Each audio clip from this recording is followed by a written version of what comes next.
오늘 본문은 대제사장 앞에서 일어난 두 장면을 기록하고 있습니다. 대제사장 집에서 베드로는 예수님을 모른다라고 부인하고, 대제사장 앞에서 예수님은 하나님의 아들이심을 시인합니다.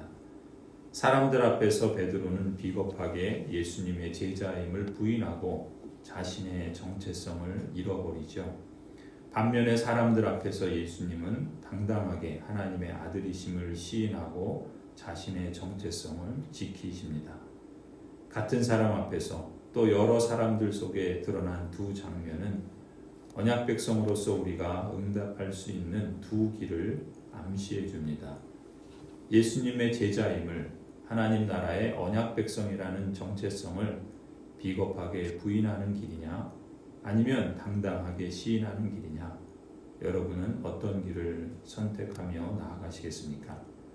앞서 우리는 33절에서 베드로가 예수님께 호언장담했던 일을 알고 있습니다. 주님, 나는 감옥에도 죽는 자리에도 주님과 함께 갈 각오가 되어 있습니다. 이렇게 호언장담했던 베드로인데 불과 몇 시간도 안 돼서 베드로는 많이 노려보고 말하는 하녀의 말에 당황해서 여보시오, 나는 그를 모르라고 비겁하게 부인을 하지요. 예수님을 따르는 데 필요한 것은 대단한 각오가 아닙니다. 오히려 겸손한 기도였습니다. 예수님께서 40절에서 46절에서 두 번씩이나 미리 말씀하시죠. 시험에 빠지지 않도록 기도하여라. 각오는 남달랐지만 정작 기도에 실패한 베드로는 어려움이 닥치자 따르는 것은 고사하고 예수님을 부인할 수밖에 없는 실패에 이르게 됩니다. 죽는 자리까지 함께 갈 각오로 따르겠다던 베드로는 주님께 가까이조차 가지 못하고 그저 멀찍이 떨어져서 몸도 마음도 거리를 두고 있습니다.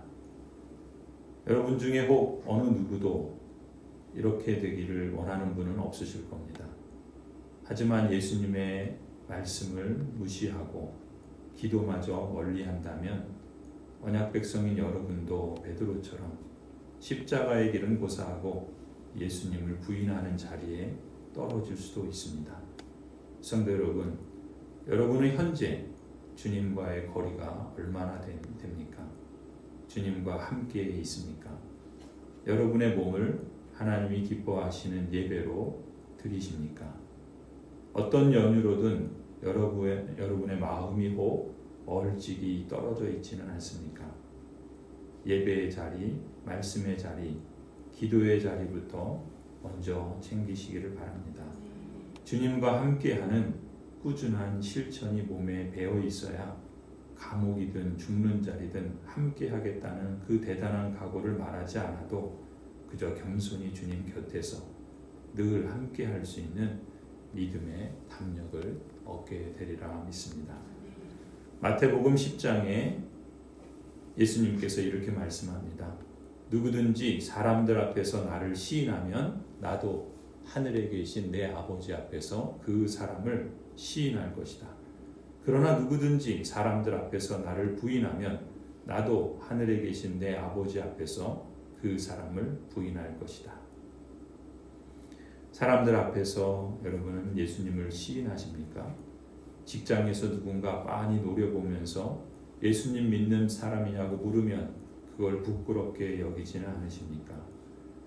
여러분이 예수님과 한패라고 사회에서 누군가 강경하게 말하면 아니라고, 당신이 무슨 소리 하는지 모르겠다고, 그렇죠, 그처럼 발뺌하지는 않으십니까? 나와 함께 깨어 있으라, 유혹에 빠지지 않게 기도하라, 당부하셨던 주님의 그 음성을 우리 또한 새겨들어야 하겠습니다. 오늘 이 새벽 우리가 말씀을 기억하고 주님께서 말씀하신 대로 기도로 깨어서 의지하며 주님의 뒤를 따라가는 그러한 참된 제자가 되기를 간절히 소원합니다. 성도 여러분, 혹 나는 베드로처럼 이미 멀찍이 떨어져서 예수님을 떠나 있다 생각하는 분이 꼭 계시진 않으십니까? 혹 나는 이미 베드로처럼 말씀도 잘 모르고 기도도 꾸준히 잘 안 해서 이미 실패해서 소망이 없다. 이렇게 자기 스스로를 낙인 찍으신 분은 없으십니까? 혹시 과거에 그랬다 하더라도 오늘은 낙심하지 마시고 오늘을 하나님께 그리고 내일을 하나님께 맡기며 포기하지 마시기 바랍니다. 베드로를 끝까지 우리가 주목할 필요가 있습니다. 61절에 보면 주님께서 베드로를 똑바로 보셨다 기록하죠. 주님께서 베드로를 똑바로 보셨을 때는 기도하지 못한 베드로입니다. 멀찍이 떨어져 있던 베드로죠. 게다가 예수님을 3번이나 부인했던 베드로, 그 베드로를 예수님께로 똑바로 보셨습니다. 바로 그 실패의 자리에서 베드로는 안타깝게도 예수님과 눈이 마주친 것이죠. 그런 베드로는 바깥으로 뛰쳐나가서 비통하게 울 수밖에 없었습니다. 하지만 이어지는 그 역사적 사건들을 보면 베드로를 똑바로 보셨던 그 주님은 정죄의 눈으로 보신 게 아닙니다. 오히려 베드로를 용서의 눈으로 보셨습니다. 경멸의 눈으로 보신 게 아니죠. 오히려 긍휼의 눈으로 바라보신 것입니다. 우리가 신자이지만 우리도 때때로 베드로처럼 실수를 합니다. 실패할 때도 있고요. 또 부인하기도 하고 때로는 거부할 수도 있습니다. 그래서 우리 스스로가 절망하는 자리에 빠질 때도 있을 수 있습니다. 혹 그럴 때 누군가 비난이라도 하면, 그래서 더 자신을 자책이라도 하면 더 깊은 수렁으로 들어가려 하지요. 그러나 오늘 우리는 이 베드로를 기억했으면 좋겠습니다. 눈을 돌려 똑바로 나를 바라보시는 주님이 나를 정죄하거나 나를 경멸하시는 것이 아니라 용서의 눈으로, 긍휼의 눈으로 나를 바라보고 계신다는 것을 우리가 기억했으면 좋겠습니다. 그리고 62절의 베드로처럼 우리도 자신의 죄악과 연약함에 대해서 비통하게 울며 회개의 자리로 나아갈 수 있기를 바랍니다. 우리 자신의 연약함에 대해서 비통해하고 그리고 우는 것, 그것이 실패의 확인이 아니라 회복의 시작이 되는 줄로 믿습니다. 성도 여러분, 사람이 어쩌면 비통하게 울어야 할 때가 있습니다. 극심한 고통으로 통곡해야 할지도 모릅니다. 몸을 찌르는 고통이 있고 마음을 짓누르는 고통이 있습니다. 그런 고통을 느낄 때 하나님은 어쩌면 우리에게 그 고통을 우리와 함께 하시기 위해서 울음이라는 장치를 심어주셨는지도 모릅니다. 그뿐이 아니죠. 죄를 범한 부끄러움, 여러 가지 수치심, 그리고 더 나아가 죄에 대한 하나님의 두려운 심판 앞에서 우리는 다른 선택이 아니라 하나님을 향해 비통하게 탄식하며 울며 기도할 수 있어야 하겠습니다. 이러한 통곡 기도로 하나님의 긍휼하심을 구하고 은혜를 구할 때 어떤 일이 일어날 수 있을까요? 성경에서 통곡 기도를 하는 사람들을 보면 어떤 일들이 그에게 일어났는지를 우리는 주목할 필요가 있습니다. 사무엘상 1장에 보면 한나가 마음이 괴로워서 여호와께 기도하고 통곡을 하죠. 그때 하나님은 아이를 가질 수 없는 한나에게 사무엘이라고 하는 놀라운 아들을 허락해 주셨습니다.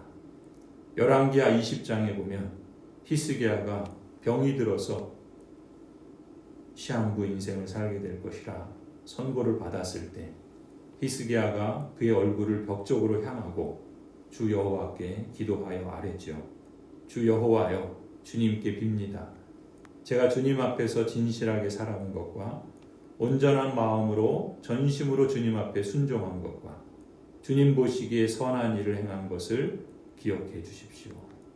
이렇게 기도하며 심히 통곡하였을 때 여호와 하나님께서 그의 생명을 15년을 더 연장해 주셨지요. 더 나아가서 예루살렘을 아시리아의 손에서 구원해 주셨습니다. 히브리서 5장에 보면 예수님께서도 육신으로 세상에 계실 때 자기를 죽음에서 능히 구원하실 수 있는 분께 심한 통곡과 많은 눈물과 간구와 소원을 올리셨다 기록합니다. 그리고 성부 하나님께서는 예수님의 그 경외심을 보시고서 그의 간구를 들어주셨죠. 예수님께서 하나님의 아들이시라도 받으신 고난으로 인성을 입으신 우리와 같으신 분으로서 순종을 배우시고 온전함을 이루신 것처럼 주 예수님께 순종하는 모든 사람들에게 친히 영원한 구원의 근원이 되어 주신 줄 믿습니다. 무엇보다 주님은 그래서 이렇게 말씀합니다. 애통하는 자에게 복이 있다. 애통하는 자는 위로를 받을 것이다. 마태복음 5장에서 말씀합니다. 애통하는 마음으로 통곡하며 하나님의 긍휼하심을 간구할 때 은혜로우신 하나님께서 사죄의 은총을 주실 뿐만 아니라 회복 그 이상의 자리로 여러분을 위로해 주실 줄 믿습니다. 사실상 예수님은 베드로가 부인하리라는 것조차 아셨죠. 너무나도 훤히 내다보셨습니다. 그래서 미리 말씀해 주시기까지 하지 않았습니까? 그런데도 그 일이 일어나는 걸 막으시지는 않으셨어요. 그 일이 일어나지 않도록 막으시기보다는 오히려 이렇게 기도해 주셨던 것을 우리는 주목해야 되겠습니다. 누가복음 22장 32절에 그러나 나는 너의 믿음이 꺾이지 않도록 너를 위하여 기도하였다. 너가 다시 돌아올 때에는 너의 형제를 굳세게 하여라. 예수님께서 베드로에게 하신 말씀입니다. 지금도 예수님께서는 저나 여러분이 실수하는 일로 믿음이 꺾이지 않기를 원하십니다. 오히려 여러분이 다시 돌아올 것을 내다보시는 것이죠. 심지어 여러분이 다시 돌아올 때는 형제자매를 굳세게 하는 사명자로 서라 말씀하십니다. 그 죄악이나 실패의 경험을 딛고 깨어나서 상처 입었지만 그 상처를 치유하는 자로서 상처 입은 치유자로 서도록 섭리하시는 은혜를 베푸시겠다는 주님의 뜻이죠. 성도 여러분, 오늘 하루가 가기 전에 기회를 만드셔서 사도 베드로의 고백을 한번 읽어보시기 바랍니다. 사도 베드로가 후에 베드로전서와 베드로후서를 기록하고 아시아에 흩어져 있는 성도들에게 편지로 보냈죠. 그 서신서를 읽어보면 놀랍고 감사한 일은 베드로가 실패했었는데 정말 상처 입은 치유자로서 온전한 사명자로서 거듭난 것을 확인하게 됩니다. 가령 베드로전서 1장부터 3절부터 보시면 이렇게 기록합니다. 우리 주 예수 그리스도의 하나님 아버지께 찬양을 드립시다. 하나님께서는 그 크신 자비로 우리를 새로 태어나게 하셨습니다. 실패한 베드로의 고백입니다.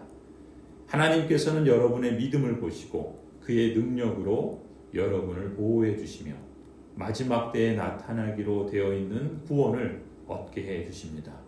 그러므로 여러분이 지금 잠시 동안 여러 가지 시련 속에서 어쩔 수 없이 슬픔을 당하게 되었다 하더라도 베드로는 이 기록을 하면서 자신의 그 실패의 때를 아마 잊지 못했을 겁니다. 그러면서 이렇게 기록하죠. 기뻐하십시오. 하나님께서는 여러분의 믿음을 단련하셔서 불로 단련하지만 결국 없어지고 마는 금보다 더 귀한 것이 되게 하시며 예수 그리스도께서 나타나실 때 여러분에게 칭찬과 영광과 존귀를 얻게 해 주십니다. 그리고 베드로전서 마지막에 5장에 보면 또한 이렇게 성도들에게 권면합니다. 8절에 정신을 차리고 깨어 있으십시오. 자신의 실패를 곱씹어 보며 권면하는 것이죠. 깨어 있으라. 정신을 차리고 깨어 있으라 라고 권면합니다. 9절에 말합니다. 믿음에 굳게 서서 악마를 맞서 싸우십시오. 10절 그리하면 모든 은혜를 주시는 하나님 곧 그리스도 안에서 여러분을 자기의 영원한 영광에 불러들이신 분께서 잠시 동안 고난을 받은 여러분을 친히 온전하게 하시고 굳게 세워주시고 강하게 하시고 기초를 튼튼하게 하여 주실 것입니다. 은혜로우신 하나님께서 여러분에게도 동일하신 위로와 섭리하심으로 역사해 주실 줄을 믿습니다.